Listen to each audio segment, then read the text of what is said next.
Assalamualaikum viewers, welcome to my channel Kirat Quran. Viewers आज मैं आपके लिए सूरत यूसुफ के रुकन नंबर 2 के हिस्सा 2 की किरत लेके आई हूँ।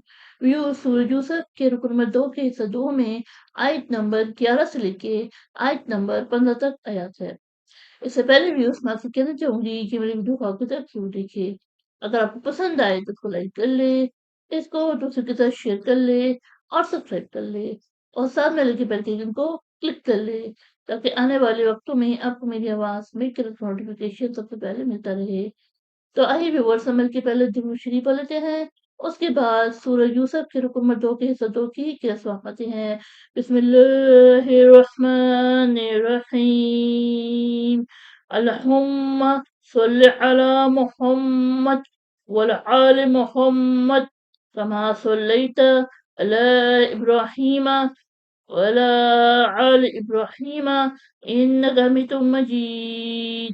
अल्लाहुम्मा बारिक अला मुहम्मद वअला आलि मुहम्मद कमा बारकता अला इब्राहीम वअला आलि इब्राहीम इन्नका हमीदुम मजीद। अऊज़ु बिल्लाहि मिनश शैतानिर रजीम।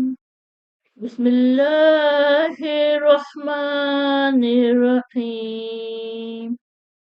قالوا يا أبنا ما لك لا تأمنا على يوسف وإنا له لناصحون أرسله معنا غدا ويرتع ويلعب وإنا له لحافظون قال إني لا يأذنني أن تذهبوا به وأخاف أن يأكله الذئب وأنتم عنه غافلون قالوا لئن أكله الذئب ونحن عصبة إنا إذا لخاسرون ولما ذهبوا به وأجمعوا أن يجعلوه في غيابات الجب وأوحينا إليه لتنبئنهم بأمرهم هذا وهم لا يشعرون صدق الله العظيم.